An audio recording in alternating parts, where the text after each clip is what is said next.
नमस्कार दोस्तों, नमः शिवाय। जीवन ज्योति चैनल में आप सभी का हार्दिक स्वागत करती हूं। दोस्तों, आज मैं बात करूंगी सोमवती अमावस्या के विषय में। सबसे पहले मैं बता दूं कि सोमवती अमावस्या के विषय में संपूर्ण जानकारी, सरल पूजा विधि और भी बहुत सारी जानकारी के लिए आप मेरे चैनल पे चेकआउट कर सकते हैं। बहुत सारी वीडियो अपलोड हो चुकी हैं, आप लोग जानकारी ले सकते हैं। आज मैं विशेष रूप से बात करूंगी कि यदि जो भी बहनें मासिक धर्म की समस्या आ जाती है, जिन बहनों को, या फिर सूतक पातक की समस्या आ जाती है, तो वो अपनी सोमवती अमावस्या का पूजन कैसे करें, किस प्रकार से फेरी लगाएं, इसका क्या नियम है। क्योंकि सोमवती अमावस्या का जो पूजा है, जब भी सोमवती अमावस्या पड़ती है तो इसकी पूजा हमें अवश्य करनी चाहिए। हमारी कोई भी सोमवती अमावस्या खंडित नहीं होनी चाहिए।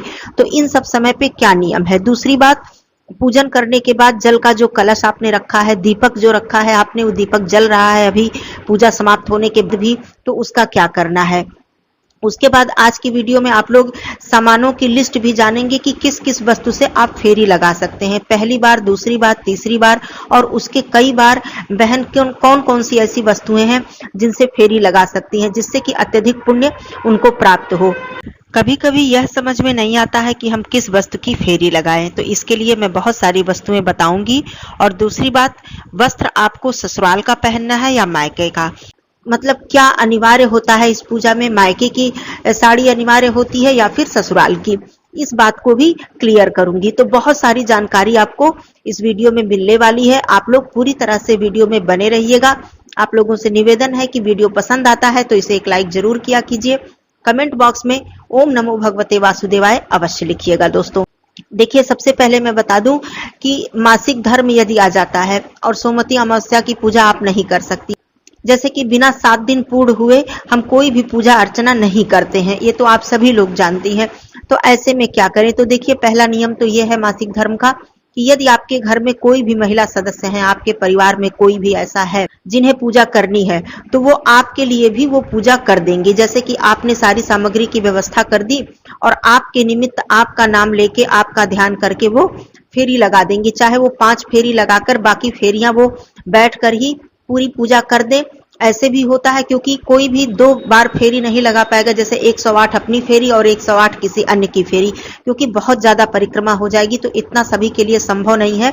तो अपनी पूजा करने के बाद वो आपके निमित्त भी पूजा कर देंगी।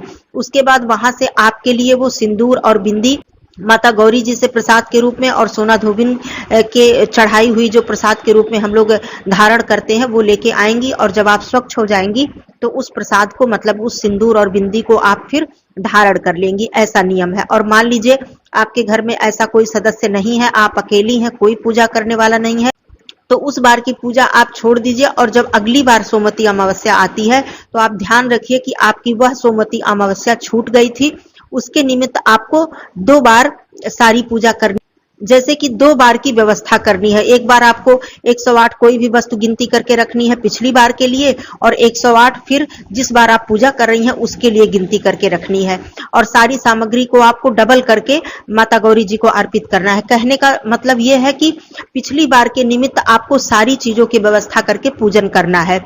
अब फेरी जहां तक लगाने की बात है, तो फिर वही बात आती है कि 2 बार आप 108 फेरी नहीं लगा पाएंगी। तो जो आपका छूटा हुआ व्रत है और पूजा है पिछली बार का, उसके निमित्त आप 5 फेरी लगाकर, और बाकी ऐसे हाथों से बैठकर फेरी लगाई जाती है। जिनको चले, या जो लोग थोड़ा बुजुर्ग हैं, घुटने में दिक्कत है, पैरों में दिक्कत है, वो लोग बैठ के भी फेरी लगा लेती हैं, क्योंकि भगवान सभी की शारीरिक समस्या को समझते हैं। तो उसी तरह से आप एक बार की फेरी बैठकर कर ले और एक बार की फेरी आप पूरी 108 लगाकर अपनी पूजा को पूर्ण कर ले। तो ये होता है कि छूट जाए तो आपको इस तरह करना है, नहीं तो आप किसी से करवा लें। और सूतक पातक में तो आप कर नहीं सकती हैं, न ही आप किसी से करवा सकती हैं, क्योंकि सूतक पातक में आप अपने घर से पूजन सामग्री इत्यादि नहीं दे सकते के निमित्त, सूतक का नियम अलग होता है। तो इसमें भी आपको यही करना है कि उस बार का आपको छोड़ देना है। जैसे मान लीजिए इस बार है किसी के घर में सूतक पातक है, तो आपको छोड़ देना है, और अगली बार इसी तरह से डबल करके आपको अपनी पिछली बार का भी जो फेरी का वो है पूजा, उसको आपको संपूर्ण करना। इससे आपकी जो फेरी है और सोमवती अमावस्या की जो पूजा है, ये खंडित नहीं मानी जाएगी। अब मैं बात करती हूँ कि जैसे जब आपने पूजन समाप्त कर लिया तो सारी सामग्री का क्या करना है, कलश का क्या करना है जिसमें आपने जल रखा है, दीपक यदि जल रहा है तो क्या करना है। तो देखिए, ज्यादातर प्रयास यही कीजिए कि सोमवती अमावस्या पर जब आप पूजा करने जाइए तो मिट्टी का दीपक लेकर जाइए या फिर आटे का भी दीपक आप जला सकती हैं, जिससे कि दीपक यदि जलता रह रहा है तो वहीं पे आप जलता हुआ दीपक छोड़कर आ जाए। मान लीजिए धातु का दीपक आप ले गई और दूर है तो वहां पर लोग धातु का दीपक तो छोड़कर आएंगे नहीं, वैसे आपकी इच्छा है। कहा जाता है मंदिर में कोई भी इस तरह सामग्री हम छोड़ के आते हैं तो इससे हमें पुण्य ही मिलता है, बहुत ही ज्यादा पुण्य मिलता है। लेकिन आप मिट्टी का दीपक लेके जाती हैं तो कोई बात नहीं, आप छोड़ दीजिए वहां पे, क्योंकि दीपक यदि जल रहा है तो उसे बुझाना बिल्कुल भी उचित नहीं होता है। दीपक कभी भी खुद से बुझाया नहीं जाता है। तो ये कार्य कर लीजिएगा। और जो कलश में आपने जल रखा है वो वहीं आप पीपल की जड़ कर दीजिएगा। पूरा जल आप वहां अर्पित करके अपना जो कलश है, लोटा है, वो लेकर आप आ सकती हैं। पूजा की सामग्री हम लोगों के यहाँ नियम है, सभी सामग्री का हम लोग मंदिर में, जहां आप पूजा कर रही हैं, किसी मंदिर में कर रही हैं, वहीं पे पीपल वृक्ष है तो आप वहीं के किसी पुजारी या पंडित जी को दे सकती हैं, या फिर किसी सुहागिन स्त्री को भी पूरी सामग्री का आप दान कर सकती हैं। जैसा कि मैंने हर वीडियो में बताया है कि केवल प्रसाद के रूप में हम सोना धोबिन और माता गौरी जी से सिंदूर और बिंदी ही लेते हैं, बाकी सारी सामग्रियों का दान कर देते हैं। ये बात हो गई। अब मैं बात करती हूँ साड़ी के विषय में कि मायके की आपको पहनना शुभ होगा या फिर ससुराल की। तो देखिए, पहली बार यदि आपका व्रत है, पहली बार का नियम यही होता है कि आपको मायके का श्रृंगार, मायके की साड़ी, मायके का जो भी पूजन सामग्री है सब कुछ, और मायके की ही सभी वस्तु से आपको पूजा करनी होती है, ये नियम होता है। लेकिन दूसरी, तीसरी और कितनी बार भी आप करें तो आप मायके की भी पहन सकती हैं और ससुराल की भी पहन सकती हैं। फिर ऐसा कोई नियम नहीं है कि आप मायके की ही पहने। आप अपने ससुराल की शादी की साड़ी जो आपकी शादी में आपको मिली है, ये सब साड़ियां पहनना बहुत ही शुभ होता है, तो ये सारी साड़ियां आप पहन सकती हैं। लेकिन पहली बार का मायके का ही नियम होता है। अब मैं बात करती हूँ सामग्री के विषय में। बहुत सी बहनों के समझ में नहीं आता है कि कौन सी वस्तु का फेरी लगाएं। तो देखिए, बहुत सारी वस्तुएं हैं, जैसा कि मैंने बताया है, पहली बार धान पान, दूसरी बार हल्दी की गांठ और तीसरी बार सिंदूर। ये 3 बार का तो नियम होता है। शायद सभी लोगों के यहाँ ये नियम होता होगा, क्योंकि हम लोगों के यहाँ है और ज्यादातर यही नियम है। तो 3 बार का तो फिक्स है कि आपको पहली और दूसरी, तीसरी बार इन्हीं वस्तुओं की फेरी लगानी है। लेकिन आप इसके बाद कौन कौन सी वस्तुओं की फेरी लगा सकती हैं? तो आप श्रृंगार के वस्तुओं की फेरी लगा सकती हैं, जैसे कि चूड़ी, बिंदी, सिंदूर। जैसे मान लीजिए आपने तीसरी बार सिंदूर की फेरी लगा ली, तो ऐसा नहीं है कि फिर आप इसकी फेरी नहीं लगा सकती हैं।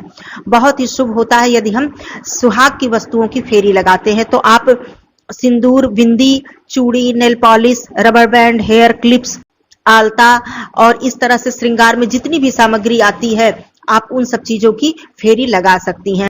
एक और वस्तु मैं बताती हूँ, सिक्का। जैसे कि 1-1 या 2-2 के आप सिक्के ले लीजिए, 108, 113 सिक्के ले लीजिए और उस सिक्के की भी फेरी लगाई जाती है। ऐसा भी नियम है, तो इसकी भी फेरी आप लगा सकती हैं।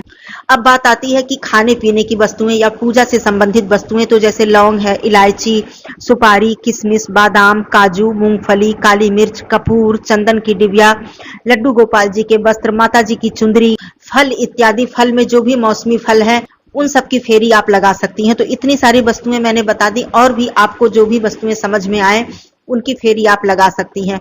तो खाने पीने की वस्तुएं, पूजा से संबंधित वस्तुएं, सुहाग से संबंधित वस्तुएं, इन्हीं सब चीजों की फेरी लगाई जाती है। इससे हमें अत्यधिक लाभ प्राप्त होता है।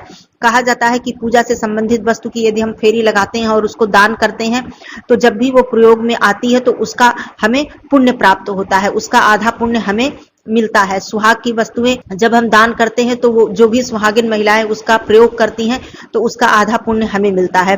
तो बहुत सारी वस्तुएं हैं जिनमें आप, जिसको लेकर आप फेरी लगा सकती हैं। तो इस तरह से आप फेरी लगा लीजिएगा। संपूर्ण पूजा विधि का क्या नियम है, इसकी वीडियो है चैनल पे, आप लोग जरूर चेकआउट कीजिएगा।